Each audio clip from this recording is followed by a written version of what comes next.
Hello. Hey. So, we're going to talk about dating. Mm. And there are some things you do with dating that's a little bit more complicated. We'll be looking at specific examples. And in this video, we're going to talk about dating and distance relationships, which I think is really important, especially given the past year. A lot of people have been trying to date online, dating in situations where they can't see each other all the time. And we personally did date long distance for about a year. Yeah. It was broken up a little bit. Sure, we had some visitations and summer breaks and things because we were in school, but I mean, we met. I was doing a PhD at Cambridge in England, and I came back to Indiana, my home state, where I met Sam. We then had to make the relationship work despite the fact that I kept going back to Cambridge and she was still in Indiana.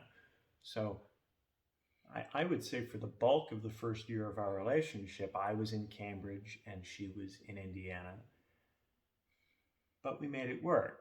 yeah. And so there are some things that we learned along the way that made the relationship more smooth and more comfortable. And I think we can go over some of those things. Yeah.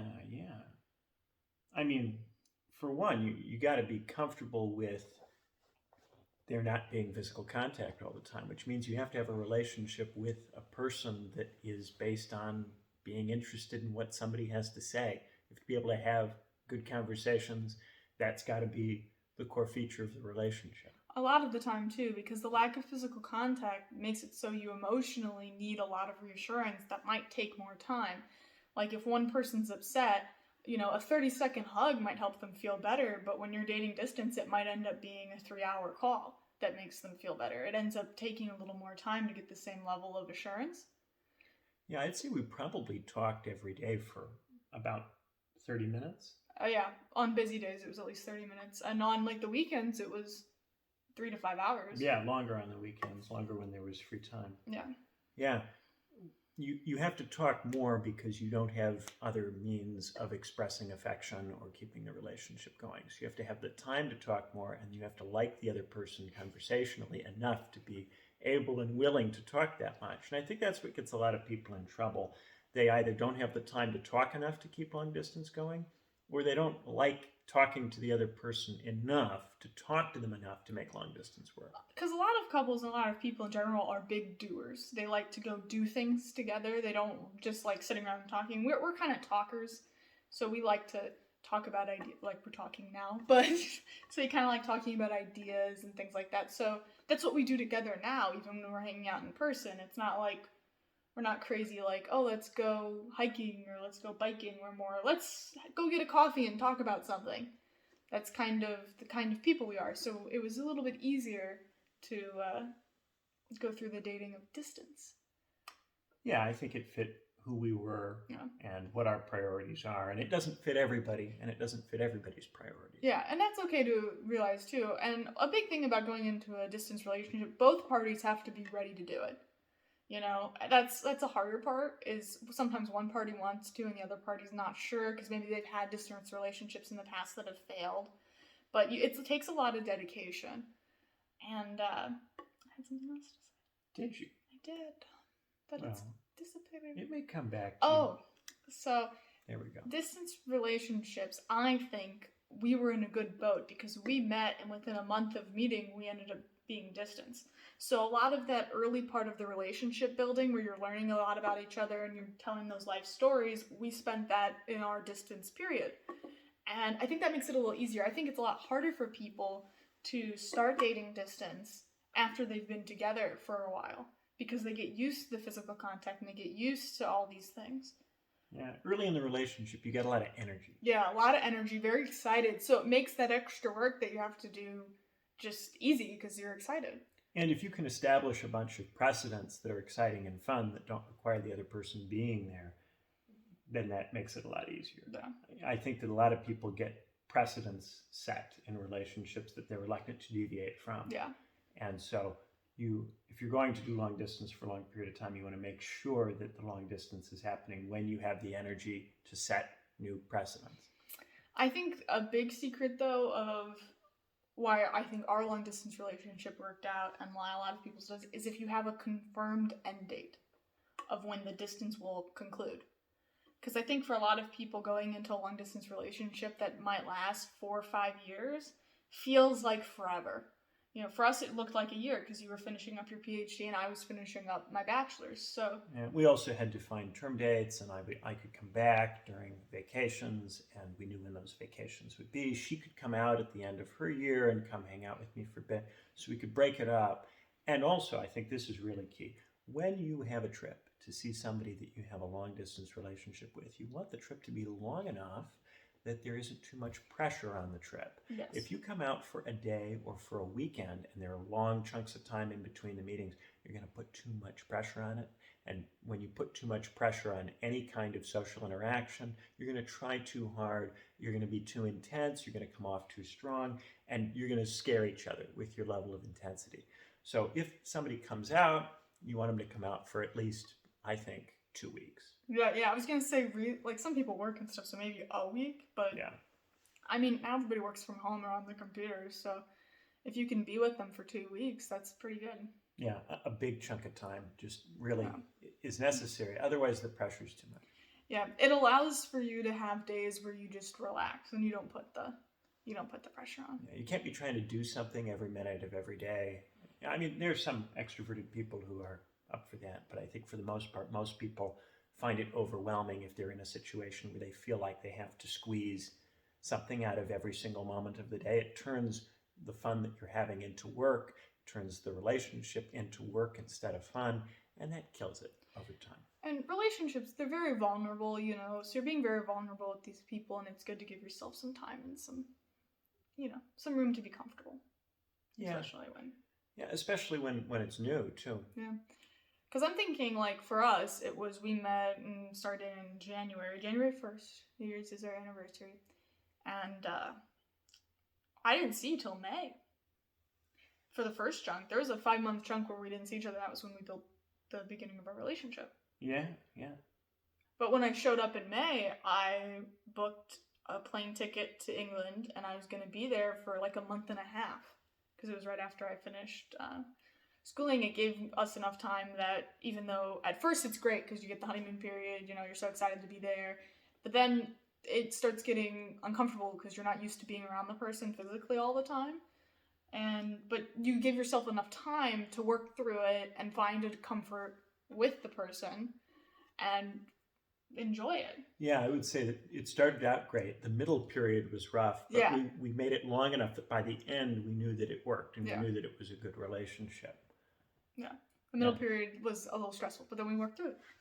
Yeah. And that's, I think, another really important part about distance relationships is communication. You have to make sure you're telling the person how you're feeling, and if you're not feeling totally fulfilled in the relationship, maybe expressing why, or things you want to do to change it, to make it better, you know. And the communication has to be a lot more verbal than usual because Yes. you don't have a whole lot else to go off of, especially if you're texting. If you're Yes. writing stuff out and you're not talking or seeing each other on a screen, if it's just text, it's easy for people to interpret text messages in the most negative possible light, especially if they're a little bit insecure. It's a new relationship. They're just getting going. They're not sure, you know, are you really committed? Do you really like them? So it's easy for those texts to be read the wrong way. And therefore, you have to be very careful with how you communicate. Make sure that you're very clear, you're very consistent. And if you start to have things go off the rails over text, call. Because 90% of the time, if you call, you'll solve the problem over text. Yes, definitely. If you start having an issue, call. I don't know, that was one of my big issues at the beginning, was I would read a text and think that he secretly didn't like me or was upset with me. Because sometimes when I read someone's text, I think about it in a negative tone. And it's the communication that gets you out of that, because I immediately go, are you upset with me? Mm-hmm. Or I might start like acting that way, and then he can pick up on it, and then we have a call. Usually that call doesn't even take very long for me to realize that it was just a miscommunication. Just a misunderstanding, usually. 9 times out of 10. Yeah. I think the other thing that gets people is if you're really expecting a relationship to have a physical aspect, and you've put too much weight on the physical aspect, it may just not be for you. Yeah. You've got to be okay with a limited physical aspect to do distance. you got to like the other person for enough other reasons that isn't the decisive issue for you. If it's Yeah. the decisive issue, if the main reason you date people is for the physical stuff, it's just not going to work. No. Or it'll be very difficult. We'll put it that way. I'm not here to doom people's relationships. I mean, I sometimes am. But I don't know. In general, it's definitely something that's doable. And I see a lot of times. I remember when we first got to college, or when I first got to college, someone came in to give a speech, and he talked about how distance relationships almost always fail, and they fail in a certain time frame, and you can kind of predict what's gonna go wrong. And what was weird is it was true. His time frames were right. It was people, when they go to college after high school and they have a distance relationship from high school, it ends around Thanksgiving, and they call it the turkey trot drop. And you know, that's pretty negative, and there are things that you can do and skills that you can build to keep a relationship going and healthy if that's something you're interested in doing. One of the things we did a lot is we would watch movies together so that we would always have something new to talk about. And we would like sync it and like play it on Netflix at the same time. I think they have an app for it now where you can just like a Netflix watch party. And we played some games too. Yes, we played some games. Some computer games that were like what do they call that? Multiplayer. Well, not multiplayer. There's like another like online. Is it online multiplayer? Is that it? I mean, yeah. Okay, well, good enough. And so that was actually my first time playing video games. I really didn't play video games at all before that, but it was something I was willing to try because it was an activity I could do with my boyfriend who was far away. So. Yeah. I think we made it work. Yeah. Another thing is, it can be a little rocky for people like taking the relationship seriously and understanding it if you're dating distance.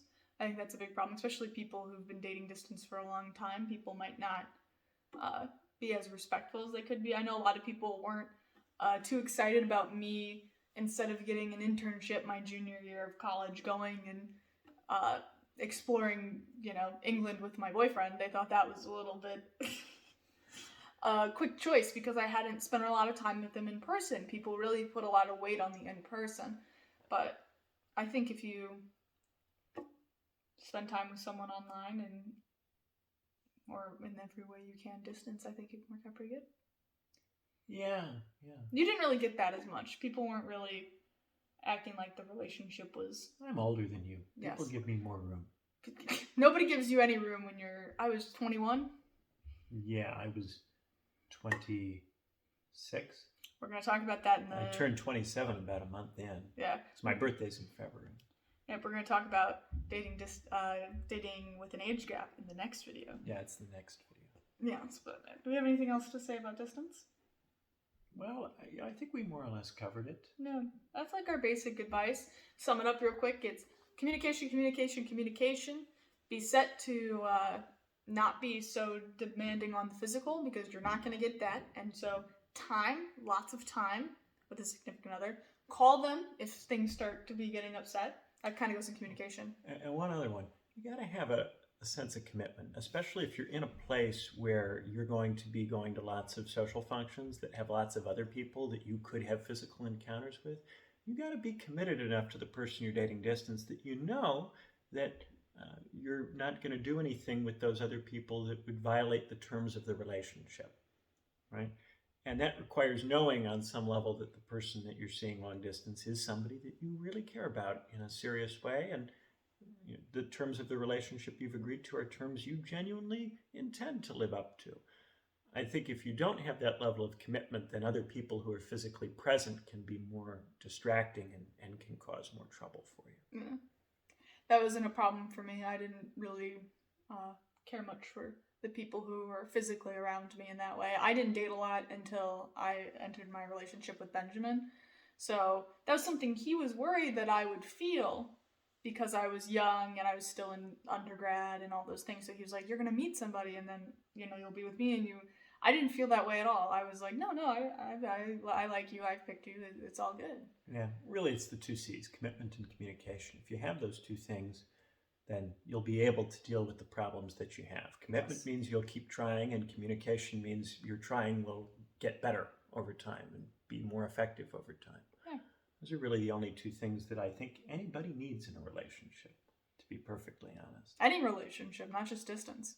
You know, keeping those skills up, commitment and communication. Well, the commitment causes you to keep trying to communicate, and the communication means the effort is being directed in a useful way. You're not just trying without saying anything, without making any progress. You're continuing to try to understand the other person better. They're continuing to try to understand you better.